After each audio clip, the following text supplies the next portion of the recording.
todos, é uma honra participar dessa mesa ao lado dos meus mestres e colegas. Agradeço à comissão organizadora, ao coordenador e vice-coordenadora do programa pela oportunidade de estar com vocês e mais uma vez poder aprender.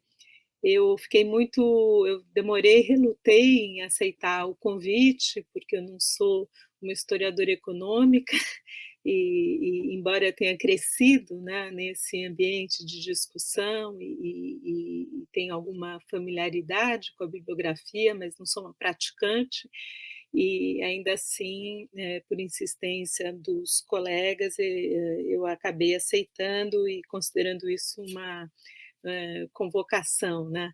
E preocupada com isso, então, eu me debati um pouco, falei: "Bom, vou fazer uma coisa bem simples e tentar, contribuir um pouco para uma radiografia do programa".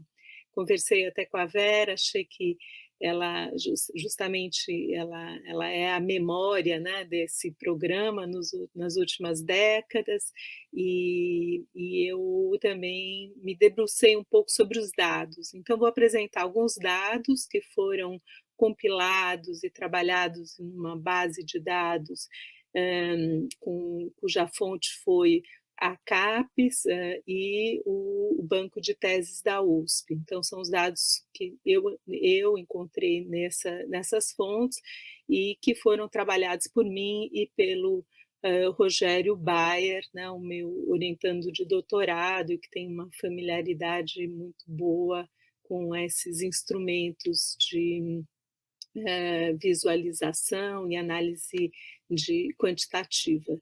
Então, é quase uma espécie de risco que eu estou correndo, apresentar para vocês assim algo que ainda está em elaboração, então vou submeter um pouco ao crivo dos colegas e dos pós-graduandos e pós-graduandas, mas como nós estamos também, né, num exercício de reflexão e inclusive de compreensão dos caminhos octogenários desse programa. A Vera salientou a importância também desses 30 anos que antecedem a própria organização do sistema da pós-graduação em nível federal, e eu acho que esse programa tem, né, uma robustez e um alcance, né, que a gente ainda não tem, né, a medida exata, e esse tipo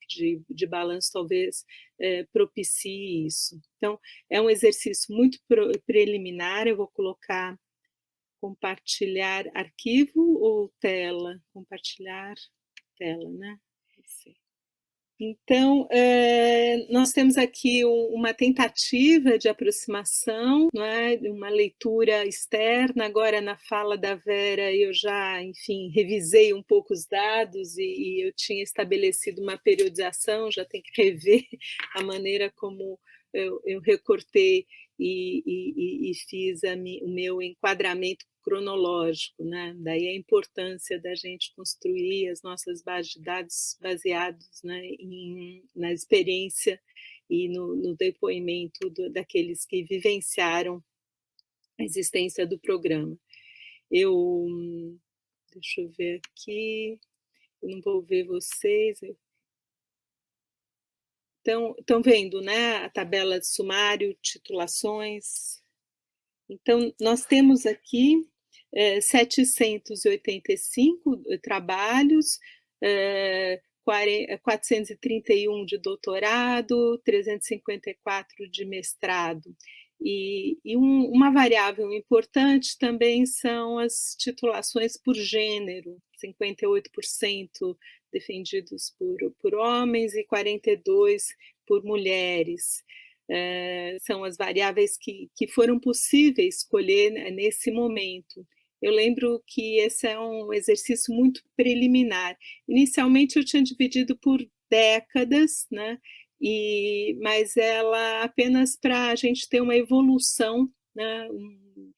uma percepção da evolução do programa, marcadamente um salto que se dá a partir da criação, né, do sistema federal, da CAPES, em 1971, né, até 71, pelo menos é o que aparece na base da USP, né, na base de tese, tivemos apenas 18 teses que são qualificadas como teses de história econômica, é impressionante, né?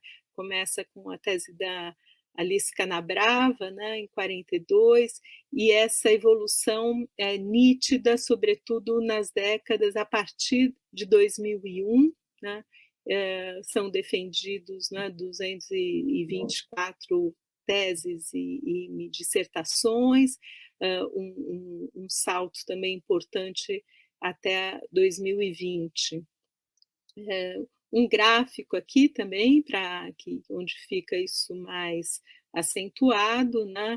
Essa ligeira queda na década de 80 a 90, e não sei se eu estou apresentando esses dados ainda pela primeira vez, a gente terminou de preparar isso ainda hoje, e então está tudo para ser também reconsiderado em função, né, das avaliações e das contribuições, sugestões de todos.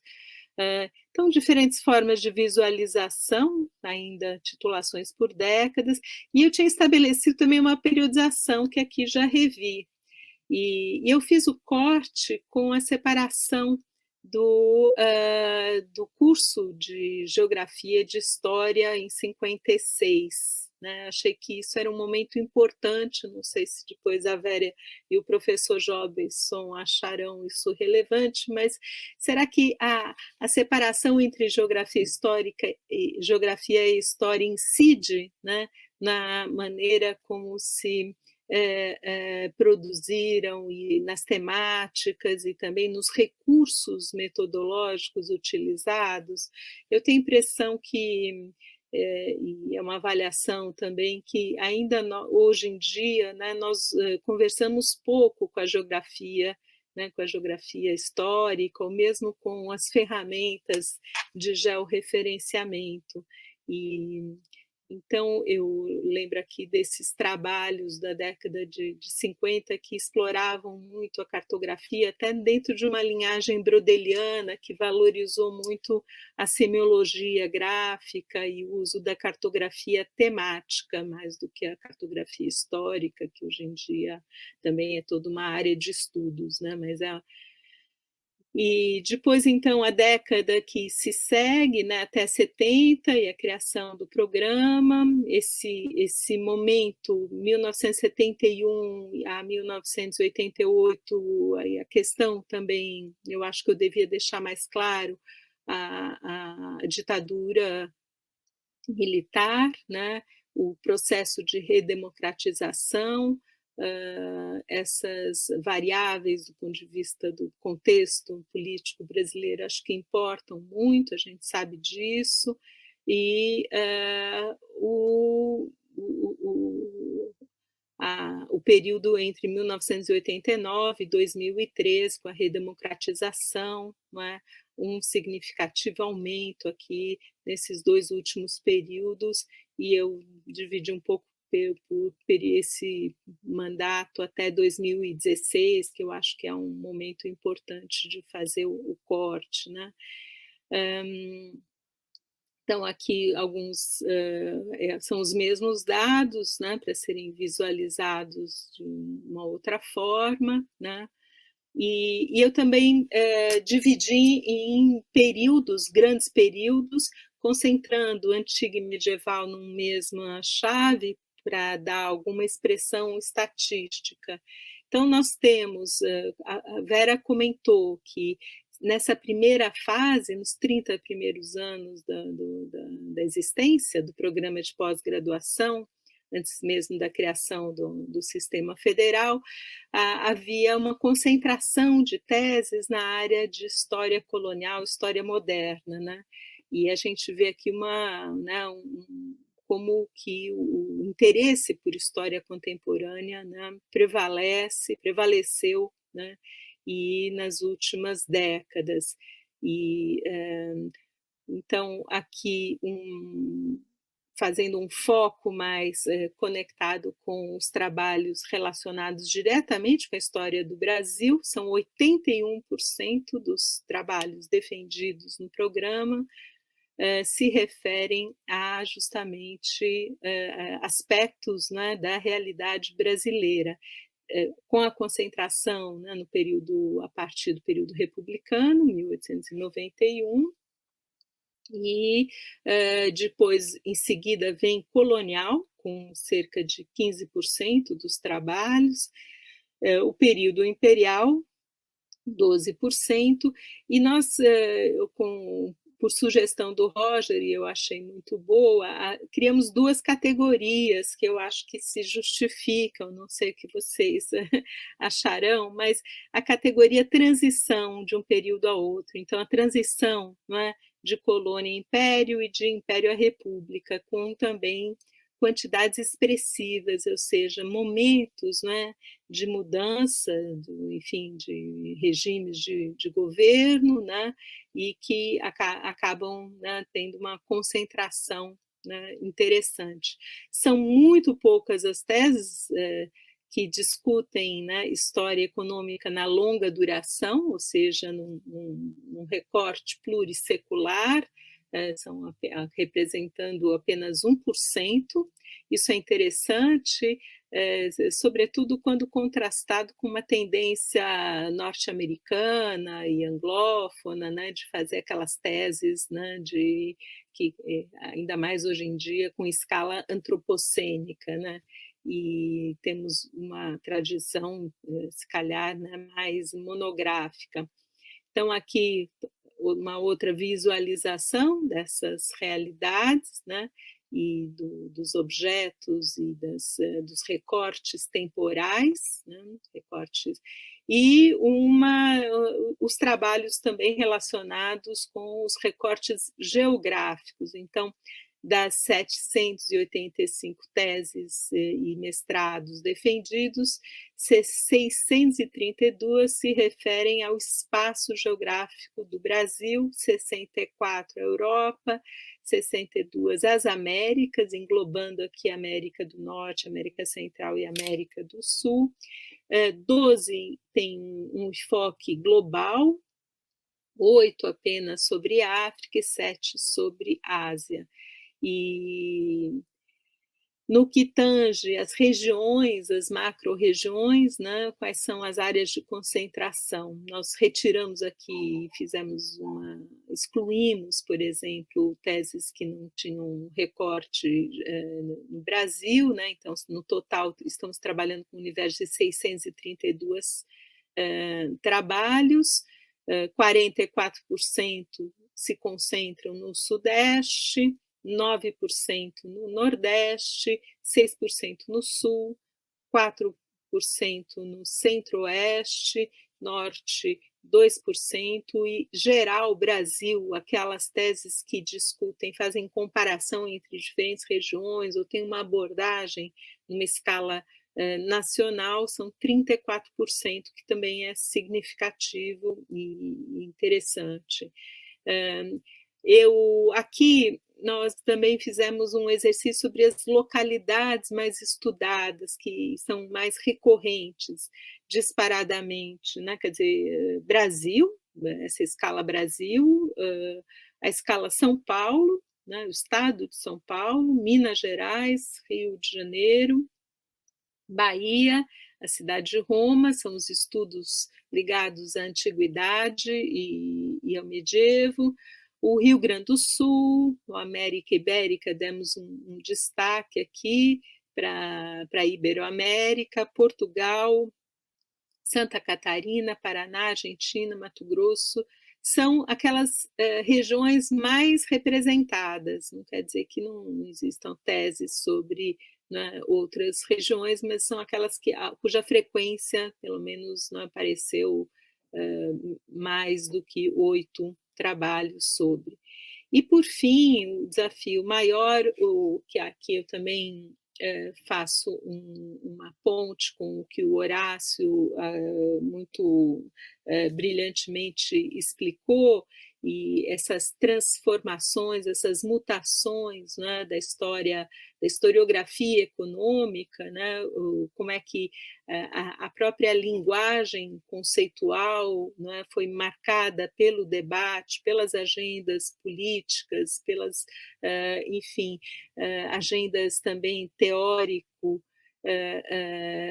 partidárias, né? Então conceitos, né, que entraram em desuso a partir dos anos, na verdade, do final dos anos 80 e anos 90, com aquilo que o professor Fernando Novaes chamou de desconceitualização da história. Então, certas categorias que já não aparecem mais no vocabulário dos historiadores contemporâneos, seja porque também a disciplina ganhou uma espécie de autonomia, se autonomizou, né, da semântica economicista e até econométrica, né? As preocupações nos anos 50 eram mais quantitativistas e era uma história, né, mais focada nos dados estatísticos, né, e com as viradas também, enfim, de uma linguísticas, né, e culturais, né, o acento atualmente se dá mais no campo da antropologia e da cultura. Então, nós temos aqui, criamos 24 categorias temáticas para englobar essas linhas de pesquisa que estão dentro das grandes linhas do programa, mas nós organizamos esse vocabulário a partir dos resumos apresentados, né, e a partir das palavras-chave também que os estudos apresentam.